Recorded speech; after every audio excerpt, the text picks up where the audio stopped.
start with the music, so I can see whether I'm on the right thing.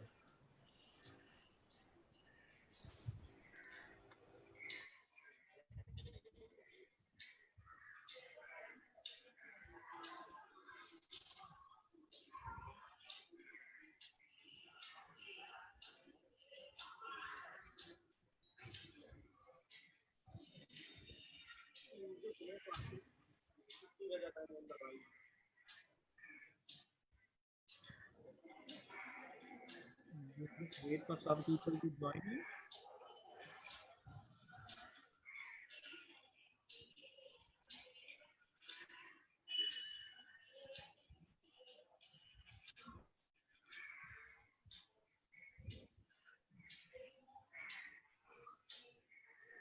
Okay.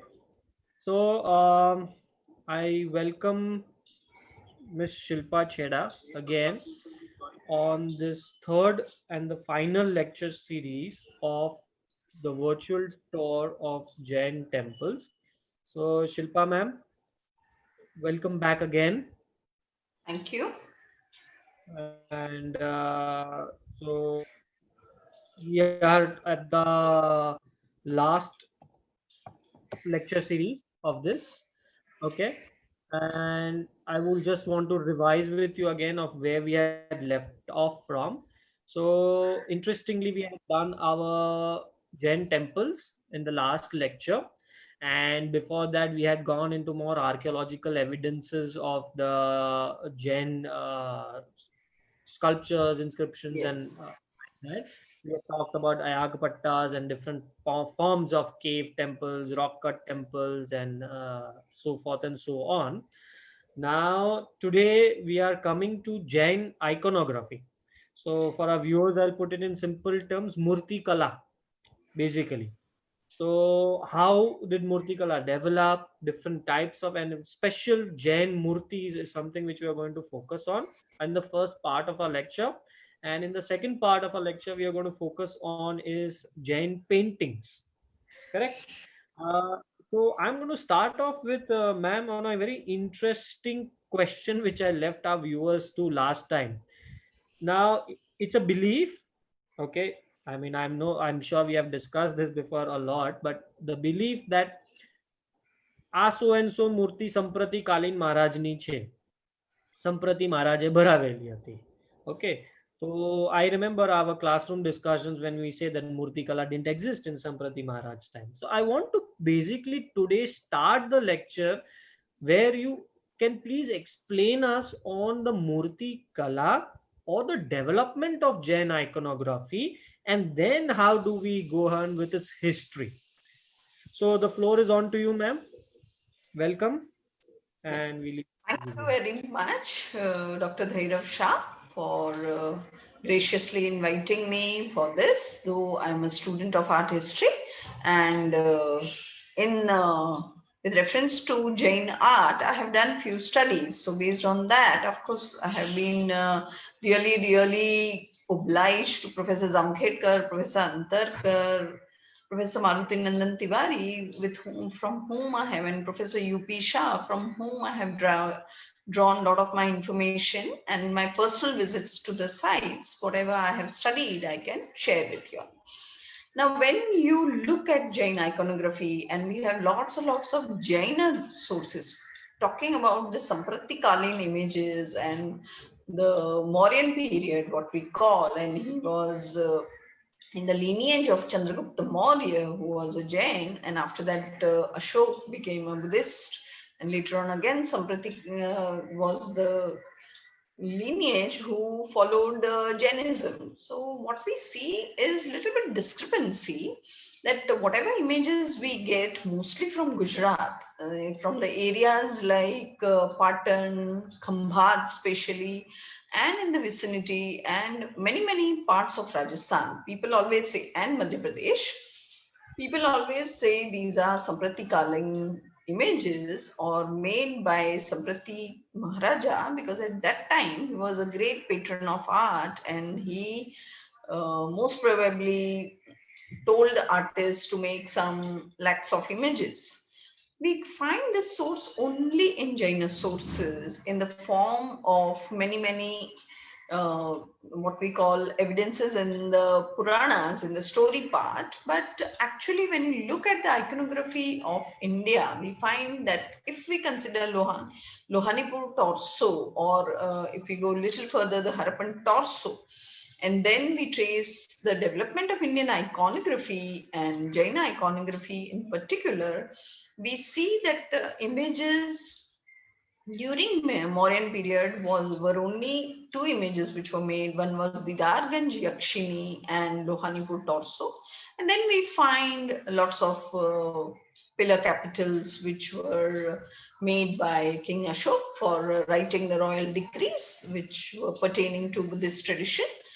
We don't find so many images as it is mentioned, but now always we find a little bit difference between the tradition, because Jaina tradition mentions this, but as far as the tradition goes, it's not necessary that every time we get the sources also, or it's not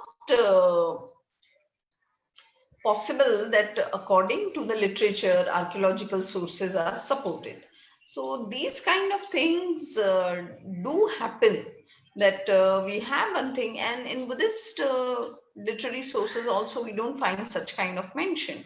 And we find that iconography developed in India in Kushana period, that was first century of Common Era, and after that it went on progressing. By 10th century it started flourishing, and in temples lot of images were installed pertaining to different deities as far as Indian architecture is concerned. So we, as I last time also said, there's nothing as Jaina temple architecture or Hindu temple architecture. It is Indian temple architecture or structural art. And in that we had pantheons of gods which were depicted, the entire celestial world which was depicted. So when we say about all this, we always have two questions, that as per tradition, okay, if we take into consideration Jain tradition, the contribution of Samprati is always notable. The great king as a great king, but if you're looking to archaeological evidences, and the evidences are all marble images, and marble was used in the later period, not in 3rd century. The 3rd century before Common Era, we had Chunar sandstone, and the example of Lohanipur and Didarganj are helping us to draw that analysis. Another thing is marble came little late, because before that, most of the images were made by sandstone. So sandstone of different areas, like Mathura will be having red color with yellow tinges, and when we go to Rajasthan, it will be yellow color, and Mathura will be red color, Rajasthan will be yellow color, and things like that. So sandstone also changes the color. It is called Baluka Patthar, and that also will change the color here and now every time. Okay, so looking at all this, if you see and if you discuss, so many a times you find such kind of variations in the traditional view and the historical view. And as far as history is concerned, the marble was late, as I told you. And later, in from post 9th century, we find a lot of marble images which came into existence, especially from Dilwara and Kumbharia and Ranakpur, and that entire phase where Gujarat and Rajasthan became very popular for marble images. So most of the marble images we find during that period. Yeah. Okay. Uh, Yeah. yeah. So we have different views, and we have to all accept different views as far as Indian architecture or Jain iconography also is concerned.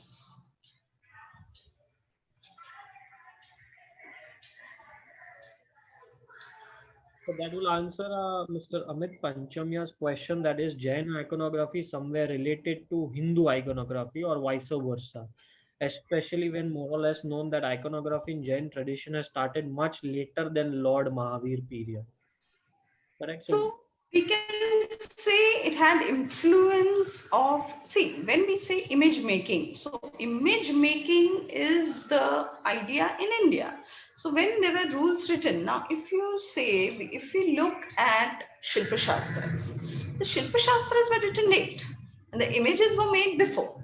So if you are looking at Shilpa Shastras, then we see that there were certain rules which were followed in Jain iconography. And I'll be discussing that, which were the rules which were followed and how the Jain images were made. Now, it will have influence naturally because we are in India. So that will be always give and take.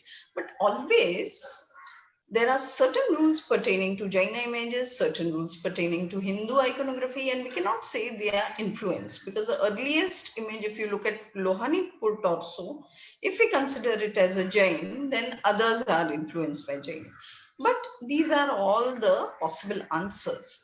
As far as inscriptional evidence is concerned on the Lohanipur torso, there is still a lot of controversy going on. So this is here we end and we start with our Presentation. presentation.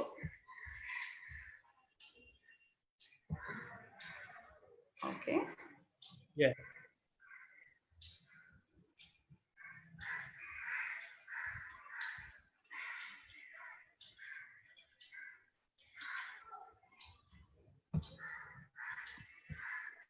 Okay. So like I discussed earlier, we start with the Harappan torso as far as iconography is concerned, and with lots of controversies whether it is not. And I said in Mm. India, any image has to be the Akhanda Murti or this kind of inserting of a face of an image may not be the Indian way because we need monolithic. Monolithic means carved out of a single rock. The entire image should be made carved from a single rock, and you cannot insert parts like this. It will be like joining the structure, which is not allowed. We worship Akhanda Murtis. And again, this Lohanipur torso, with a lot of controversies, there is no inscriptional evidence, it is broken, we don't know. But only the two features of these two.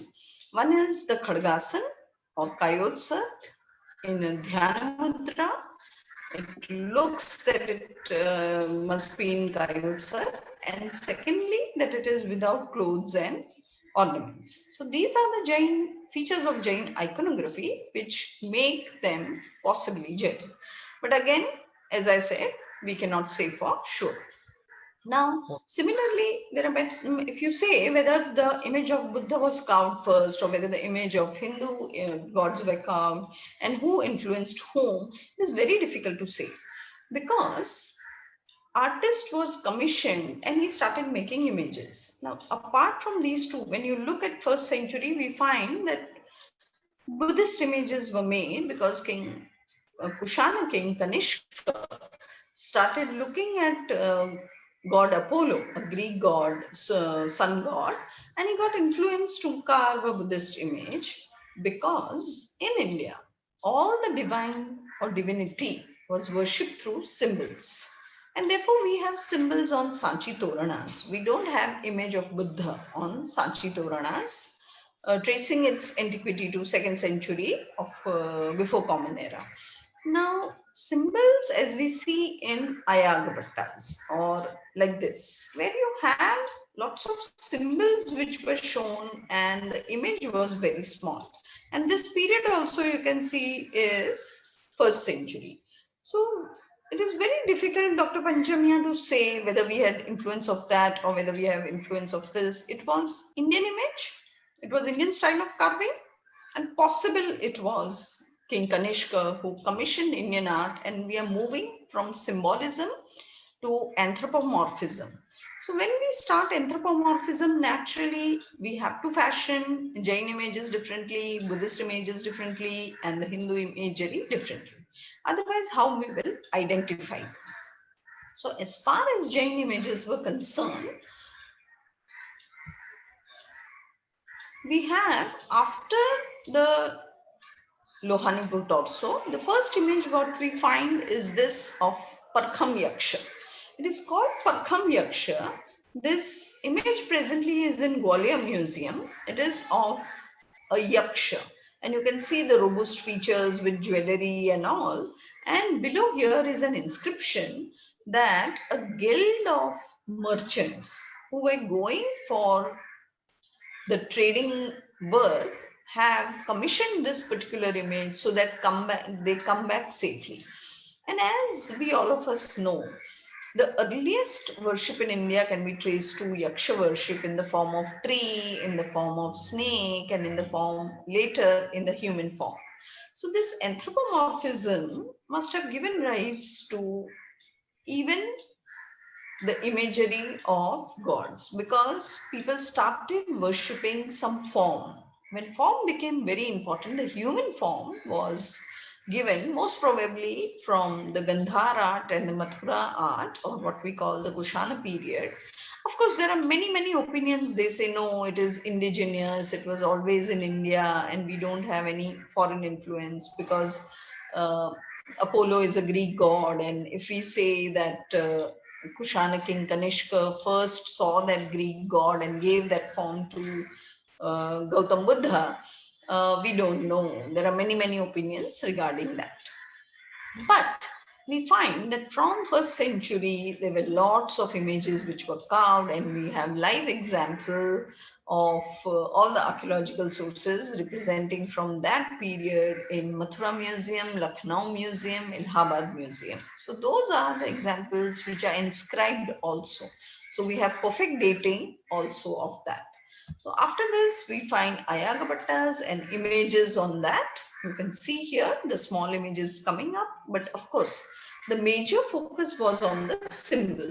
So whenever we look at the symbolism, we think that symbols play a major role, like this chakra representing dharma, or representing kala, or representing the never-ending cycle samsara. And Ratnatrayi, or what we say, the symbol of moksha. So all these symbols were worshipped, and therefore image has a very small place here, as you can see. So people started worshiping Ayagapattas and not the complete image. But then, of course, we find a lot of rock cut images like Sitanand Vasan. As I told you that earlier, all the caves were carved just as residence for Bihar. But then we find a lot of images pertaining to Pashwanath and Bahubali were always seen majoritarily in all the caves. So if you look at Badami caves, we have Pashwanath here along with Dharnendra and Padmavati on the side, the Yaksha and Yakshi. Here we see Bahubali with Brahmi and Sundari on side. And these are the colossal images, colossal, huge images which were carved. And we can understand that iconography was really gaining momentum in India, like in Aihole again. Now these are rock cut because we can see only the front portion. You can, the carving at the back is not done because it's a cave. So these are called rock cut images, and we have two types of images: the rock cut images and the monolithic images. So when we trace the development of Jain iconography, we find two broad categories: one is rock cut iconography, one is monolithic images. Now, the distinguishing features, if you say, I'll just show you a few slides regarding the rocket temple architecture, where you again have in the Gwalior fort colossal images. And you can see they started decorating. Of course, sometimes the configuration was really huge, and the entire concept of beauty depended on how the rock was. So that Mm. also we take into consideration, like the place like Sirukadambur, where you have all the 24 Tirthankars, but we don't have Lanchan as such, only the Chhatra and only the Chauri. The Ashtapratiharias are also not there. What you see, What about the Kalugumalai, then you find the yeah, what about the yes. carvings in Tirumalai? Tirumala temples. We have got something below the Tirumala temples. We have like images of a Neminath Bhagwan, which is around 52 feet or Yes. something. Now see, then there are lots of opinions. Some say it is image of Neminath. Some say there is Padmavati ji behind, so it may be Parshvanath. Some say, because I have noted in many, many museums the image of Parshvanath without the serpent hood also. And Oh. then few people say, since it is a black color image, it can be of Muni Subrat Swami.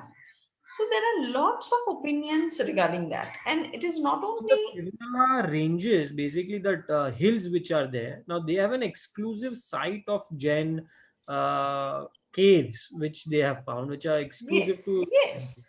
So it may be because, as you know, during 8th till 8th century of this era, there were lots of Jains staying in southern India.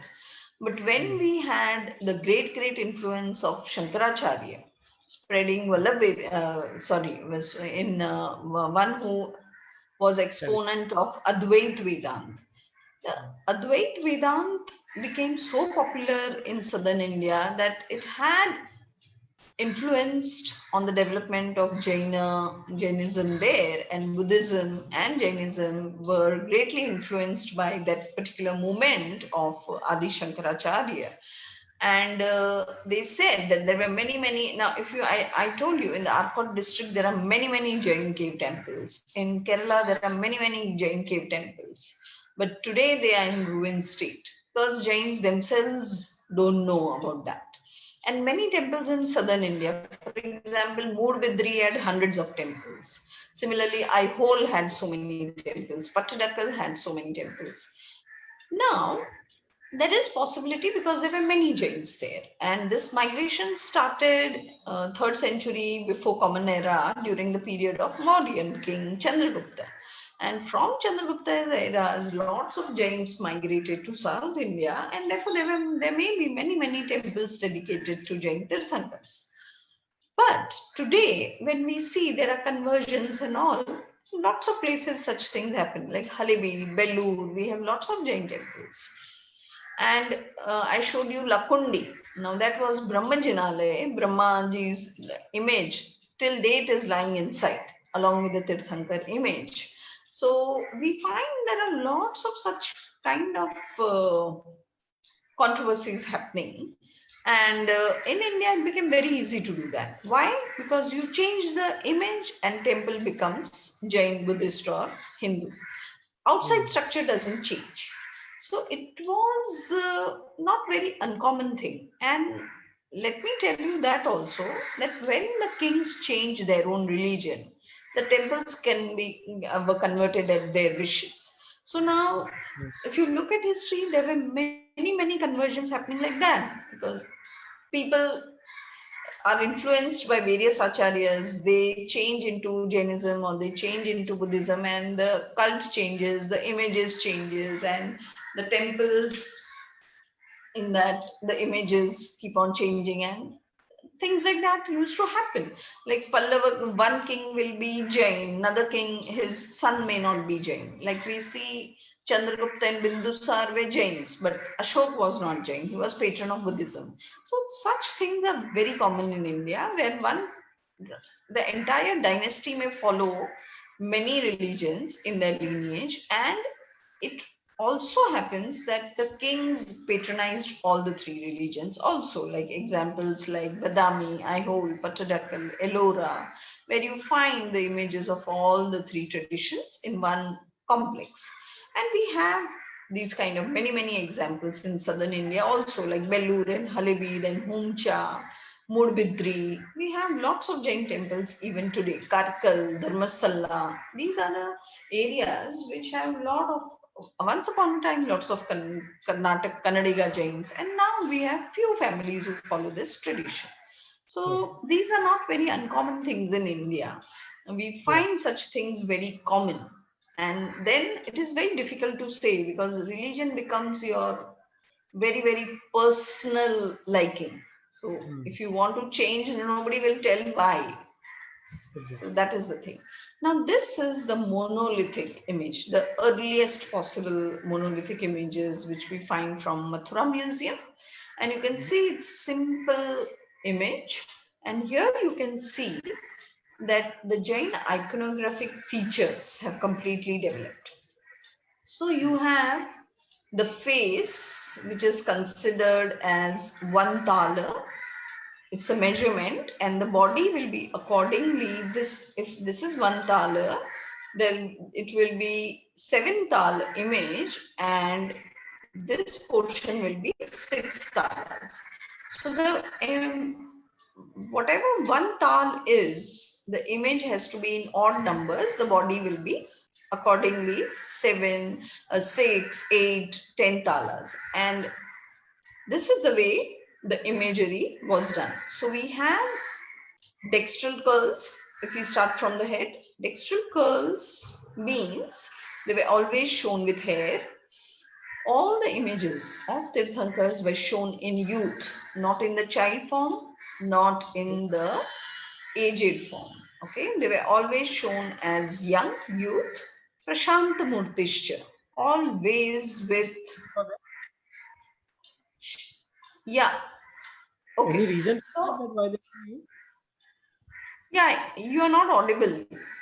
Any reason why they were shown only in youth? Yeah, the reasons were these were the Shilpa Shastras written, and Vishnu Dharmottar Puran narrates what are the essential features of a Jain image. So they are to be shown as youth, they are to be shown in Shanta Mudra, that is the Shanta Rasa, they have to depict the Shanta Rasa, they cannot be in Raudra, they cannot be in Karuna, they cannot be in Shringara, but they have to be they have to be depicted in Shantarasa. The ears have to touch the shoulder. This is all the Indian images. The ear lobes are long because they were. This shows they were from royal family, wearing lots of jewelry. The lips like the lotus petal, the eyes also like fish or a lotus petal. The eyebrows are sharply carved, meeting at the tip of the nose. So sharply carved meeting here, half closed eyes in meditation, dhyana mudra. The hands also in dhyana mudra. You can see here. This is Padmasan. The posture can be Padmasan, Ardha Padmasan, or it can be Khadgasan, what in Jainism we'll call Kayotsar, in standing posture. And then we have decorative halo or Bhamandal. It's very decorative, showing Vidyadhars, the two flying gods. And here there are 3 lines. These 3 lines show the Mahapurusha Lakshana.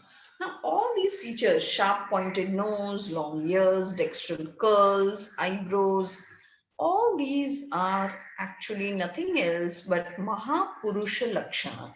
Even image of Buddha will have the same Lakshana. Because any great person or Shalaka Purusha will have this.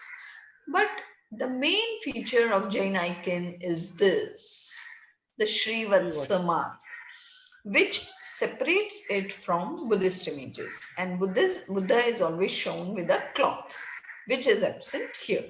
And he is shown with different mudra. I will just show you the next image where you can make out. Now, this particular Srivatsa, it is said that all Mahapurushas are born with a symbol on the chest. So this kind of symbol is seen on the Mahapurushas. This earlier was like a flower. Later on, it became like a diamond shape. And then it kept on varying. Sometimes they are shown as a triangle, sometimes lotus. So the pattern of Srivatsa kept on changing. And I will show you that. And of course, they are without the clothes. And you can see the positioning of the body, which is very symmetrical. So we find the torso and the legs, which are very, very symmetrical. And you can see here, I have compared it with the image of Buddha, where you see the back portion or the Bhamanda. It's little later image, okay? It is not of the same age. But I'm just comparing that you find the pattern which is same, the dextral curls, the half closed eyes, the sharp eyebrows, the 3 lines on the neck, the ears which are touching the shoulder, and these 2 lines are the cloth, okay? This is the lines which is depicting the loin cloth which Buddha is shown with. Okay, this is also the cloth which is on the floor. And this is the mudra, whereas Jainism always will have Dhyana mudra.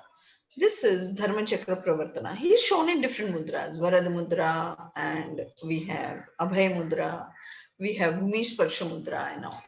But the other pattern is same. So we find a vyal here and a vyal here also. Otherwise, the iconography looks very alike. But you can see that some features are very common as far as Indian icons are concerned. Now, this is the first Jain metal image. Right now, in Patna Museum, it was found from the site called Chausa. Chausa bronzes they are called. And you can see how it was casted right now in dilapidated state. But you find this Kayotsak position, dextral curls. Of course, there is no Ushnesha. Ushnesha means the bun here. There is no Ushnesha, or what we call the hairs tied up, as we see in this image. Like here you see a little bun coming up, and here also you see. That is absent in this particular image. It is little later period, it is 5th century. But you can see the symmetry, and always the hands are long, touching the knees. Ajanga Lamba Bahu. It is called Ajanga Lamba Bahu. So this any Mahapurush Lakshan will have. Now this is the image of Adinath. Interestingly, it is from Devgarh. Last time we saw lots of temples from Devgarh. You see, when there is an image of Adinath, there is this long hair or jatas which are shown on the shoulder. So he has a curly dextral hairs, but he has hair falling on the shoulder. And this was the mark of identification of all the Adinath images. We don't have any lanchan here. There is no inscription. But looking at this jatas, we can make out it is image of Adinath. And here is a Srivatsa. Of course, it is very, very light because the image is mutilated now. Ma'am, sorry to interrupt you. I mean, I remember this asking you again that this Jata images were also mistaken for Shiva, isn't it? Yeah, but now in early centuries, Shiva was worshipped in the form of linga. And then we see Shiva with jatas, but then you have here a moon and here goddess Ganga, always with Shiva iconography. So it was compared that Adinath of Jaina tradition may be nobody else but Shiva of the Hindu tradition. And there are lots of similarities, like both have bull as their sign, both have jatas, both were residing in Kailash. Mount Kailash was the abode of both of them, and both had the name Adinath, both started civilization, both had 108 names, and there are lots of similarities. But again, there are many, many questions, and we cannot really compare because there are lots of Puranic myths So about from Lord Shiva. iconography point of view, will it be the Srivatsa which will be separating the two? Yes, yeah, but always the image of Shiva will have lots of emblems and the ayuds which he holds in hands. So that way, the Hindu icons are totally different. Okay. We cannot compare them. No, he will hold Damru, he will hold Agni, and he will be shown with goddess Ganga coming out of the jatas. So that way, it will be different. And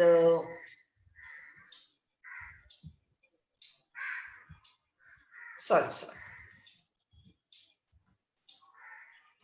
Okay. Now this is again another image from the same place, Devgarh, and you can see how here we find a pigeon. Okay, small lanchana coming up here, and here you find the two deers and dharma chakra. Now this again has been borrowed from Buddhist symbolism. And see the Shrivats here. It appears like a flower. Okay. And then see the hairstyle here. There are no more dextral curls. It is showing a different Hmm. hairstyle. Rest all features are same. So you find little bit variations in the later images also. And as I'm showing you all the images, you'll just check all are sandstone. And this is all the historically I have arranged all the images. Now this is another image of Lord Shantinath from Devgarh. And why I'm showing you this images, maybe in this presentation, though I cannot tell you to visualize and you can experience. Otherwise, when you look at this image, this portion, Hmm. it appears that there is another image inside.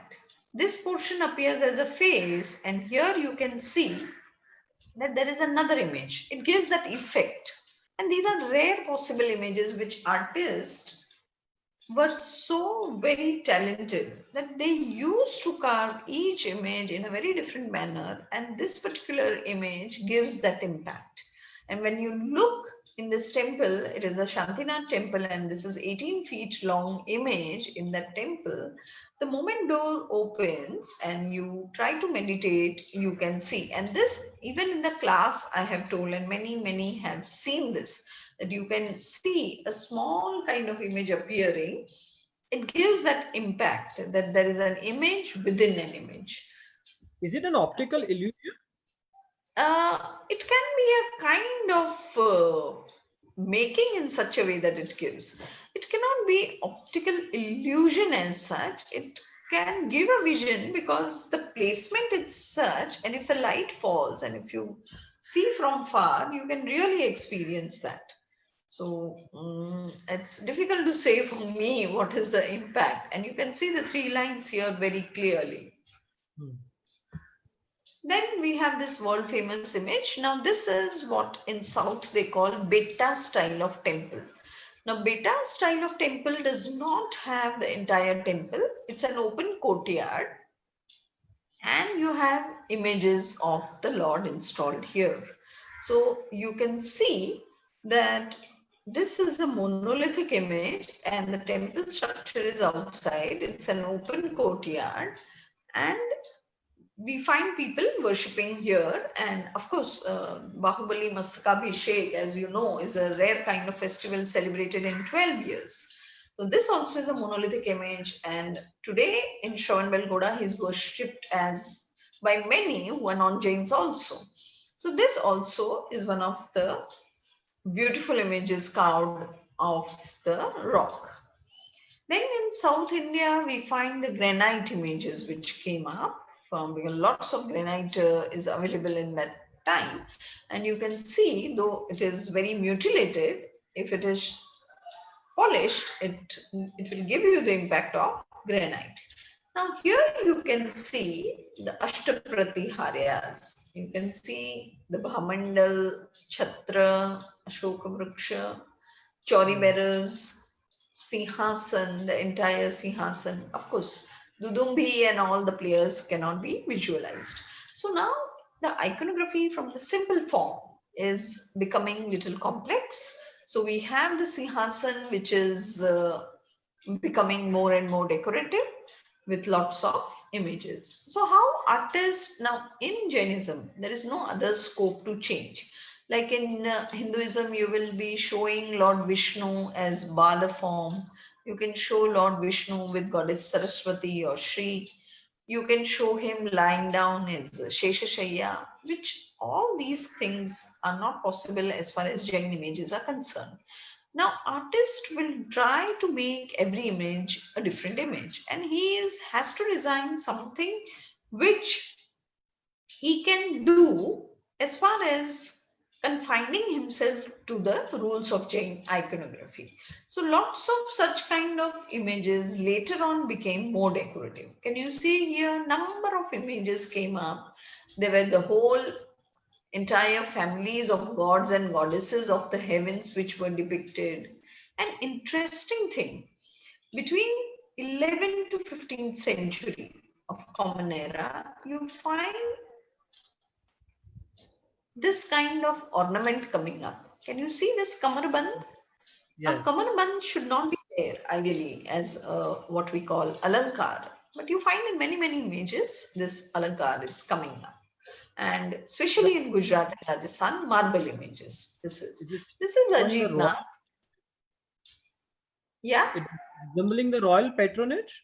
Yes, possible. It may be royal patronage, it may be the style of that era. There are many, many reasons which people, many historians have given thought about. And here we find the inscription of Ajitnath, but the lanchan is missing. You can see the How are we pratiharikas, treating it which as are, Ajit then? If the lanchan is missing, how do we concur that it is Ajitna? there is an inscription. Okay. There is an inscription, therefore, there is an inscription. Okay. Then you have this image of Parshvanath where there is this story affiliated to his life where you see he's been attacked. See, Hmm. he's been attacked by the demons. The ladies are drawing his attention. He is in meditation, and all are trying to attack him and gaining the attention so that he comes out from the state of transcendence.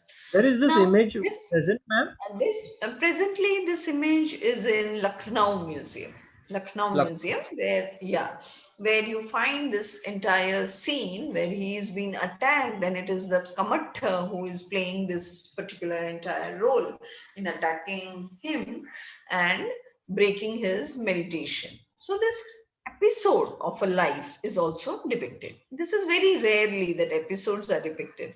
Generally, you find Chanda Kaushik attacking Mahavir Swami in paintings, but not in iconography. But here you find such thing. Then we come to the era where from 12th century to modern age, we find lots of metal images coming up. And Hmm. these images became very, very in vogue because during the Chola period, that is one of the very powerful Hindu kings who came up in India, and they profusely commissioned the metal work, especially in southern India, but many, many casting of Jaina images were done in Gujarat, Rajasthan also, and metal images were used for taking in procession, from bringing the images at home and doing individual worship. For example, in the housewarming ceremonies or in special occasions, if you want to do any kind of worship at home. These are called as Utsamurtis, and these Utsamurtis were really made in large numbers. They were kept in the temples, and if you want to do the Ashtaprakari Puja, there will be lots of images displayed in the temple. You can take one image, and in one corner, you can do all your worship.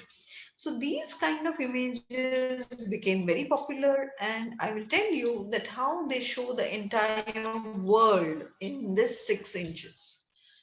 Then we have little more complex Jain images, a little or what we call the developed form. So one is only one image, okay, the simple Jain image. And then we have three tirthi. Now what is this three tirthi? So one from the one slab of stone or metal, you have one main tirthankar and two sub tirthankars on the sides. This is called one in and three images are depicted in that one stone or metal. This is called three tirthi. So it is becoming little bit complex, little variation. But again, Similarly, monolithic structures. yeah, all are monolithic, no doubt. We cannot have anything which is joined. They will always remain as akhanda murtis. But this is little bit variation. You have one main icon and the two subsidiary icons. And you have Sihasan, you have the nine grahas which are depicted here. You have the chori bearers, the two yakshis, sometimes yaksha and yakshi are shown here. These are the yaksha yakshis which are shown.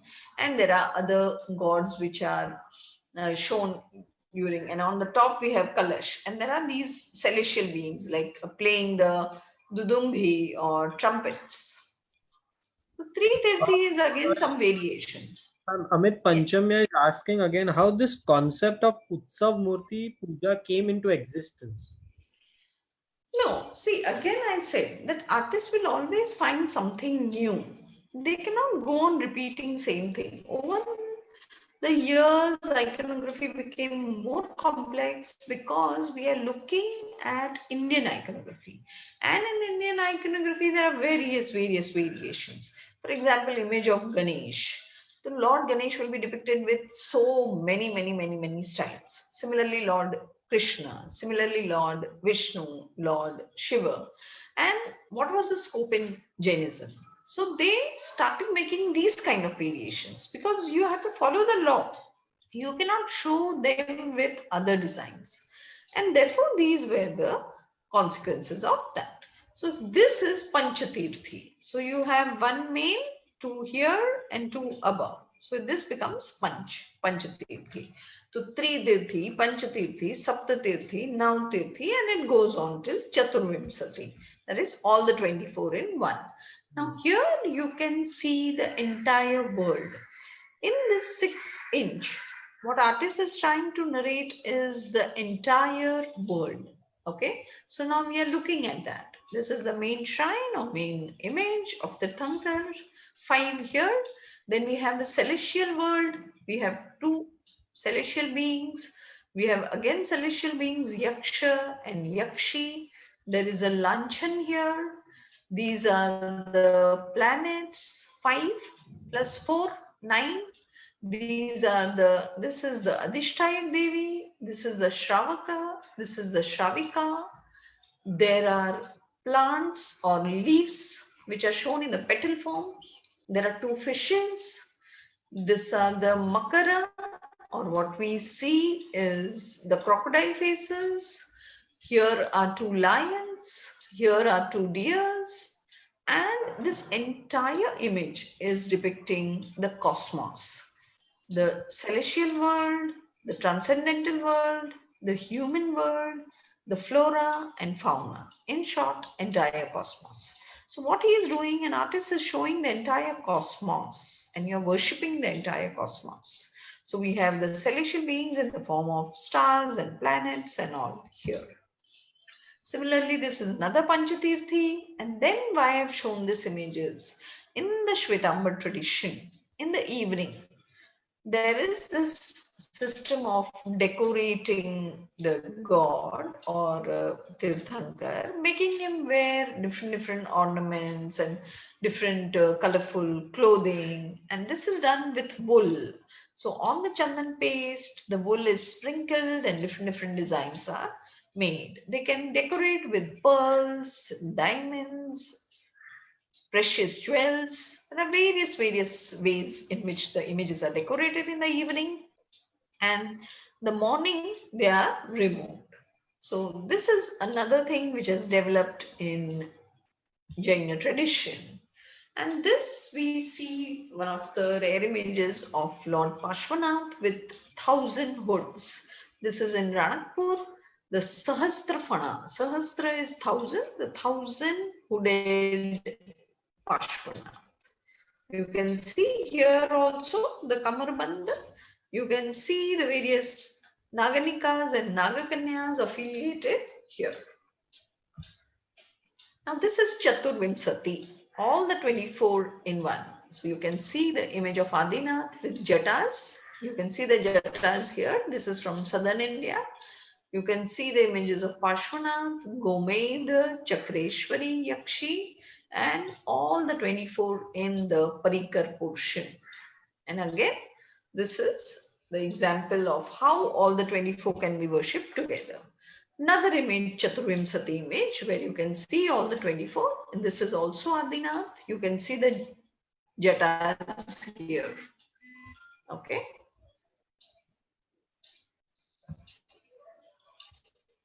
Now these are 108 multiple images in one.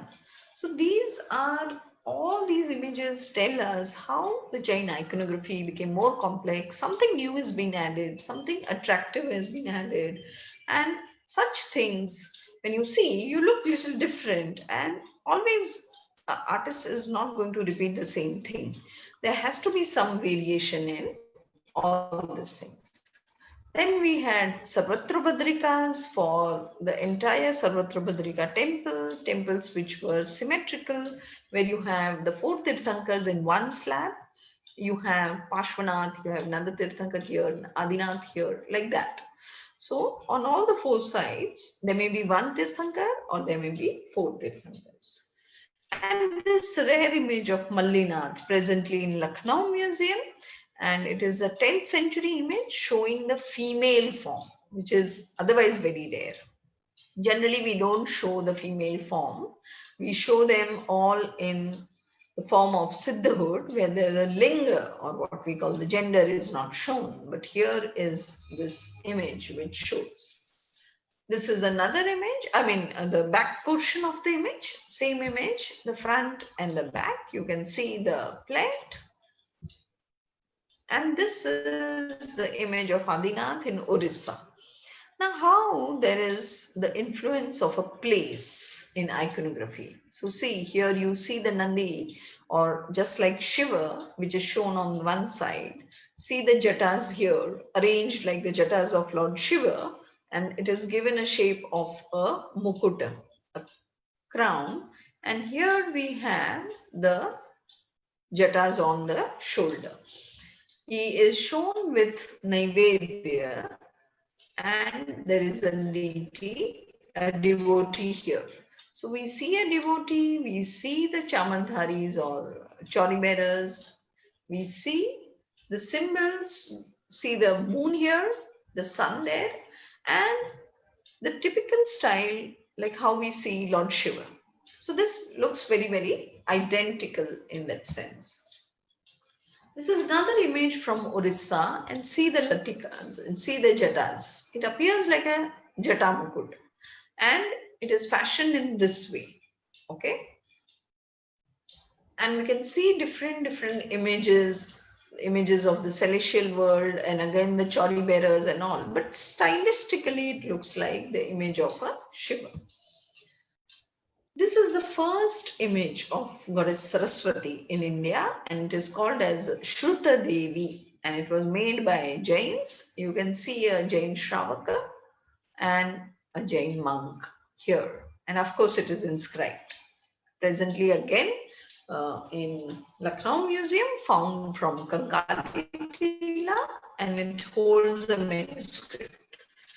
Now you can see here, she is not on swan, she is not on peacock, there is no Vahana, she is not playing Veena, and therefore she is called Shruta Devi, means she is goddess of learning.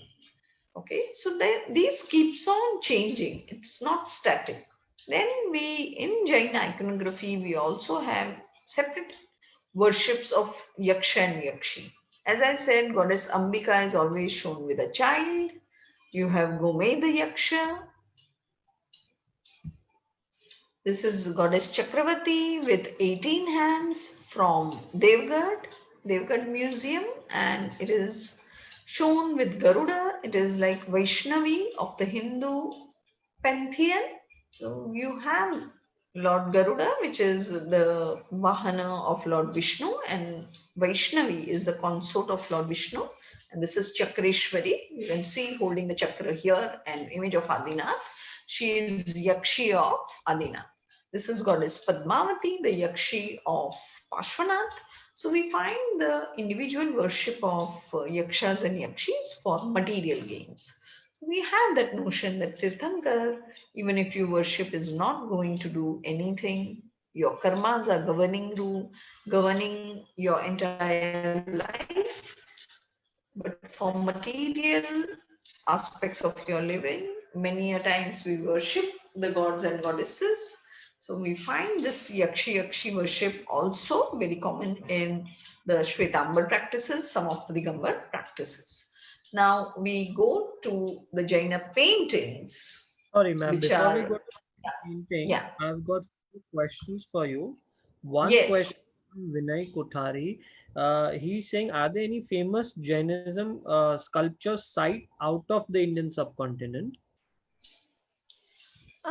See, lots of images were taken from India. You find in different museums, like British Office Library has, but sites I'm very doubtful. But museums, yes. So we have Philadelphia County Museum.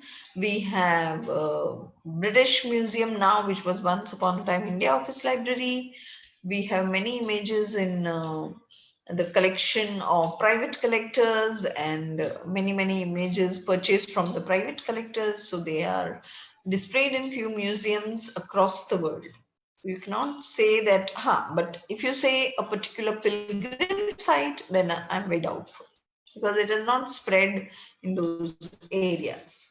Second question is from Akash Shah. He says, can you throw some light on the history of the image of Lord Rishabhnath, which was carved out of the green stone famous as Manikya Swami in the Kulpakji Tirth? See, there are many tales which come up.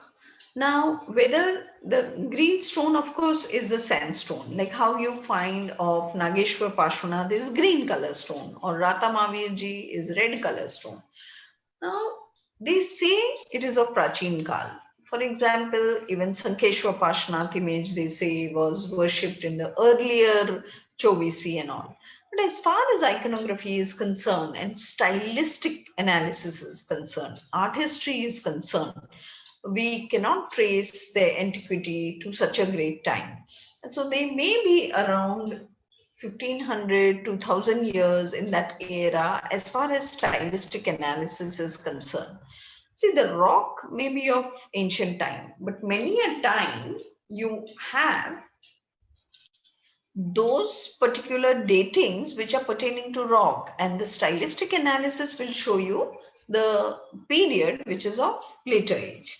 So there are, we cannot say for sure until and unless we are because the entire articulation of Jain iconography has not drastically changed over the years, and So we where find that that Harish Dada antiquity is cannot be asking, traced like that.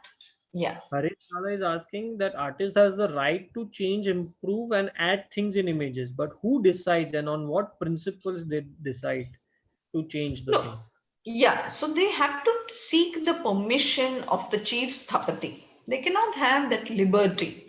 So when it is mentioned in Vishnu Dharmottar Puran, or there are many texts written after Samrangan Sutradhar and all, they also mention chapters on iconography and all, architecture basically. But in that, there are certain descriptions and certain variations where they have little liberty over it, but they cannot drastically change the entire articulation of the image because it is representing a particular tradition. And always, when he is making an icon, he has to keep in mind that you are making for the generations to come. So that icon has to be suggestive icon. And therefore, if it is image of Jaina Tirthankar and it is suggesting you the image of Buddha, then it is not possible. So that is why there in India we find specific features of specific deity. Otherwise, there will be a lot of confusion in coming years regarding the identification. For example, earlier all the Tirthankars, when the lanchans are not there, how you will identify any Tirthankar without a lanchan? So it becomes very difficult for us. And at times I've seen in the many big museums, they will write Mahavir Swami, they will write Adinath, but there are no such particular marks which make them Adinath or Mahavir Swami. And at times, even in our museum, we have written Tirthankar because we are not sure. So we don't give the names also just like that. So all this, when you look at historicity, it is not as the myth is going or the story affiliated to Kulpakji or Sankeshwar Pashanath goes. The historical records don't tell. Yeah. Okay. Now we'll start with the paintings, ma'am. Yeah. So now,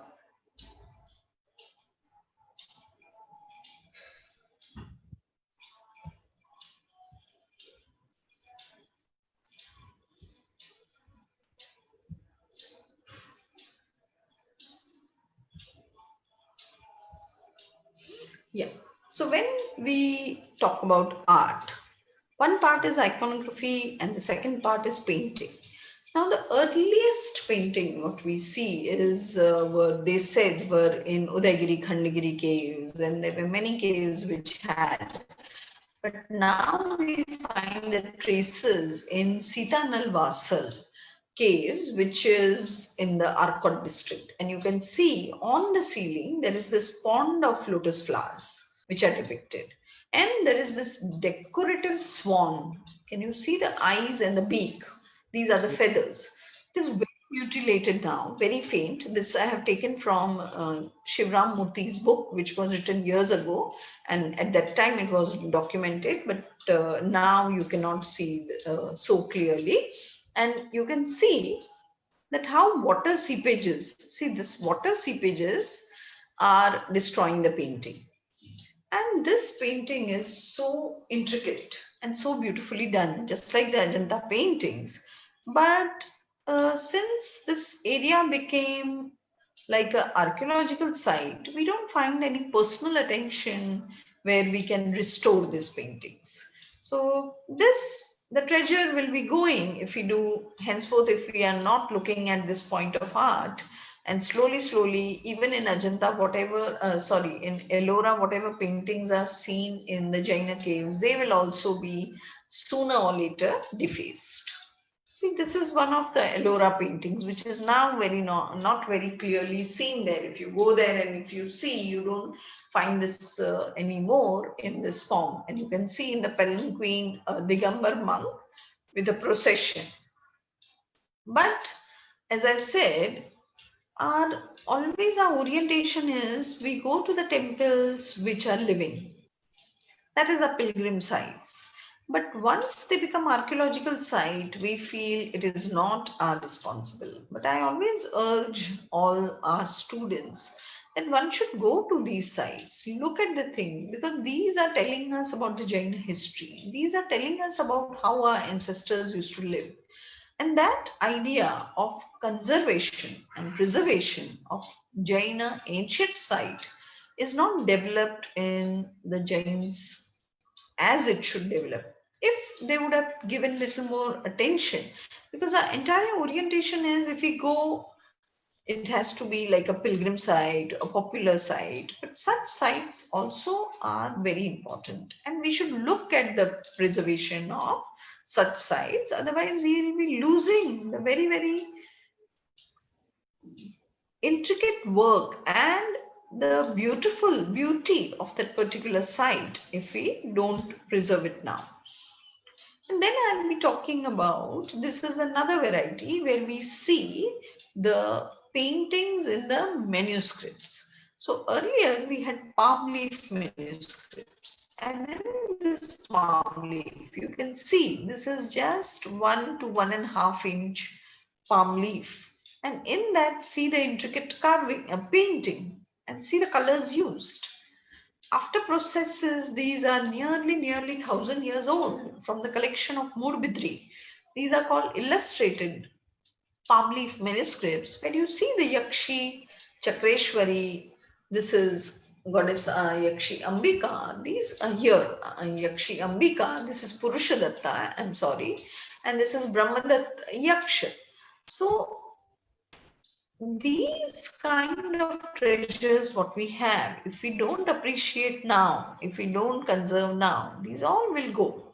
So one has to be very careful. It's not the present but the past has to be reconstructed and preserved also. So we have various palm leaf manuscripts showing us in very minimum colors, the colors which were made at home from the minerals and vegetables, but generally mineral colors, and how decorative they were and how the artistic interventions are depicted so beautifully here in this much space. See the amount of intricacy which you see in the designs, the freehand designs here, the petals here, the peacocks here.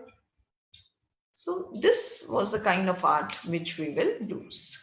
This is another palm leaf manuscript which shows a Jain monk, and you find the Sultanate period here, so sultans. And this is another manuscript where you find the king discussing with the queen. So these are all our historical analysis. And this is Jambudvipa. So how the entire Jambudvipa is narrated, this is on paper. The description is written on one side and it is so intricate, so the stylus, the brush which is used and with which it is written, it is so very minute. You can see the calculation part here. So all the calculation, not a single space left bare. Everything is mentioned here, and the pictorial representation of Jaina Jambudvipa, which is one of the complex structures of Jaina universe, is shown here. Now, this is the Kalpasutra where the life of God Tirthankar Mahavir is written down, and it is from the collection in Ahmedabad, Pashvachanda Gacha Upashray's collection. This is written in gold. So the ink which is used is gold, with gold, you can see here. And this is Mahavir Kathanak. And in the periphery, there is the border. You have all the 27 past lives, 26 past lives of Shraman Mahavir. So you can see only black, red and golden color, and you can see the entire previous life of Shraman Mahavir depicted on this particular leaf. So this is what art is. Now here we can see the Garbha Rohan of Mahavir Swami, and you can see the sequence where Haringame here Indra realizes that the last Tirthankar is being conceived, and he is being conceived by Brahmadatt Brahmin and Devananda Brahmani, Rishabdat Brahmin and Devananda Brahmani. And here Devananda Brahmani is narrating the dreams to Rishabdat Brahmin. And the gesture shows he's saying, oh, very nice, astonishing, the feature, this particular Vismay, and he is praising that these means the person who is going to be born, the boy who is, the child who is going to be born will be very brilliant. So this is the conversation is shown here. The Lord Indra is shown here, Harin Gameshi is shown here with, and he is being commanding that go and change the embryo. So you can see here, there are two babies in his hand, and here is Kshatriyani Trishla, and he is transferring the embryo. Now in these 4 episodes, the entire story has been narrated. Then we have this great Kathanak of Neminath and his entire wedding procession. You can see this and see the minimum colors used are blue, yellow and red, the primary colors. And when it comes to writing, it is black. So we are looking with the minimum possible colors, how they have done the intricate carving. And you can see the Samavasaran of Pashvanath. Here is Lord Krishna, blue color Shyama Varna. You can see how he is depicted with the Gopikas. So we can see his affinity to Neminath, and in the manuscript he is being shown here. Now these are painted wooden covers. Now when the manuscripts were written, they took care that they were covered with the wooden board which was painted so that there are no insects, the pages remain intact, and the borders will not be affected. So you have this wooden board. This is a wooden. At the majority animals which we find are the elephant, we have swan or peacock and lion. These are the animals which were profusely used in the paintings. This is the back portion. You find it was completely painted so that it gives protection also. It is not eaten up also. It straightens, it keeps the manuscript intact. These are also another painted wooden blocks, book covers shown with intricate designs of Neminath's life. Okay, if the painting is of, the manuscript is about Neminath, the cover page also will show Neminath. Now, this is one of the beautiful images. It's also a book cover, okay?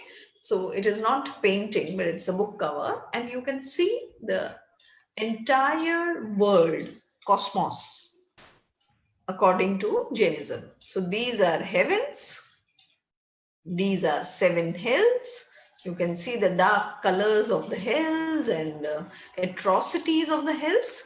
And then here you have the middle world where we reside. This is the center, Mount Meru, and this is Jammu Dweep and the entire Madhyalok. And in this small little wooden board, you have beautiful little floral motifs coming up, very intricately done. So, this was the art which flourished, and people used to pay attention to this. Then we come to cloth paintings, and you can see again the Jammu Dweepa on cloth and see how the entire manuscript is written. When you look, I have seen this and we have in our collection, it looks like a black line. And when you see with a magnifying glass, you find out that it's a letter. It's the whole manuscript which is written. It is written with such a minute way with the stylus that entire word or letter is written so intricately we cannot see with our naked eyes. You can imagine how the artist must have written. And this is Tirthapatta, on what we call the modern geographical physical map. These are the maps of yesteryears where they show the entire pilgrim site.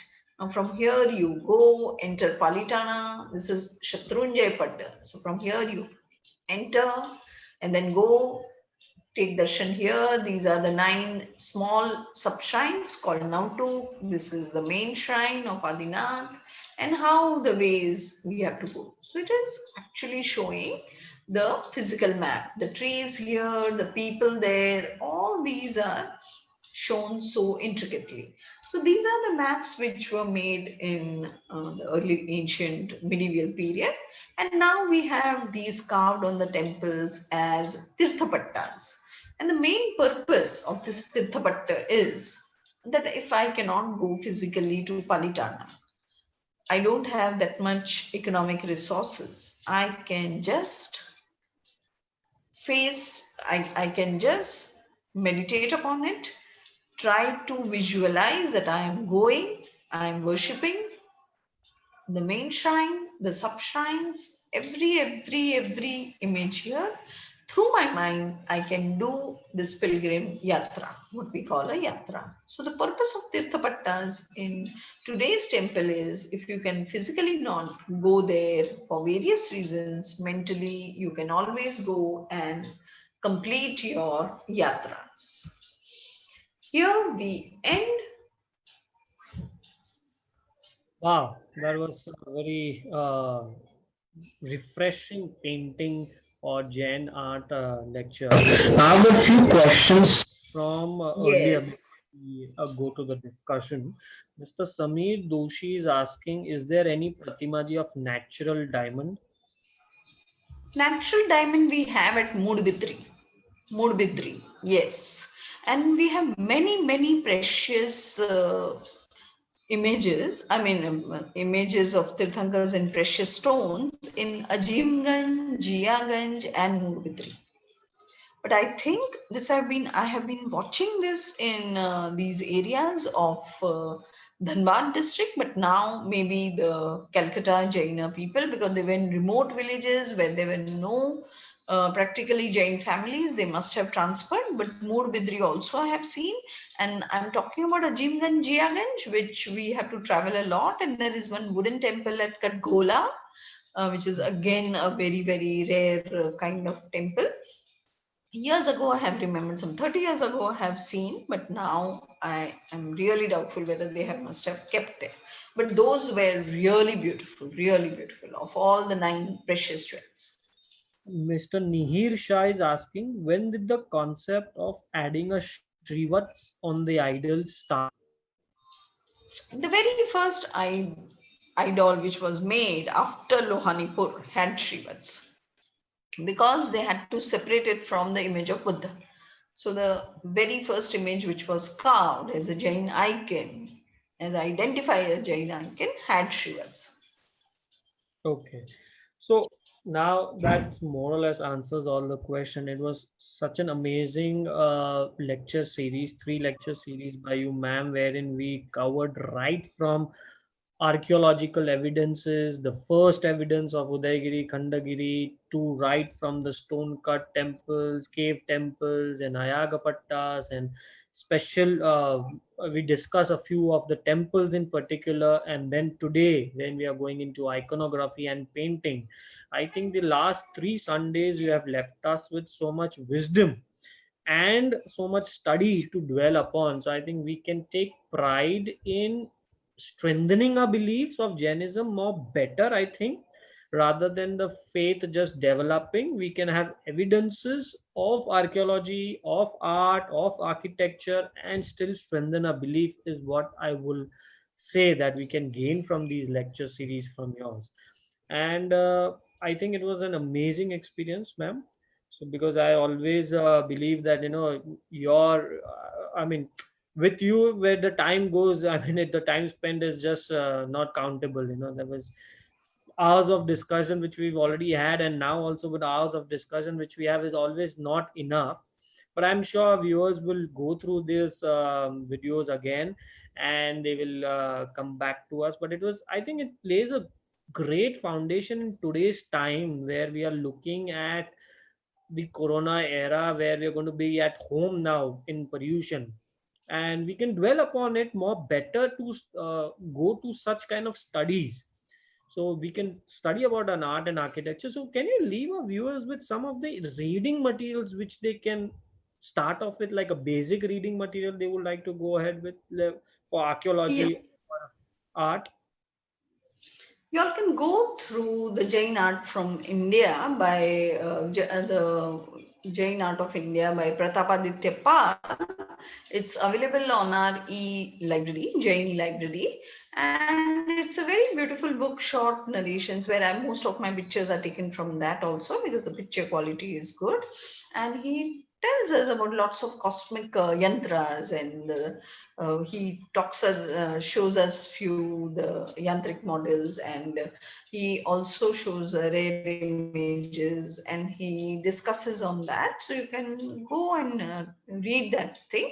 There are many articles written by many scholars on Jain art. Mainly, we have Pratapaditya Pal, who has been writing a lot. We have Professor Maruti Nandan Tiwari, who's been writing on Jain art. We have Dr. Sharyu Doshi, who has done excellent work on Jaina paintings. And I have taken many of the slides which I showed from her book. And I am really thankful to her, Dr. Sharyu Doshi, because she has been extensively working on the temple of Ranakpur in her PhD thesis.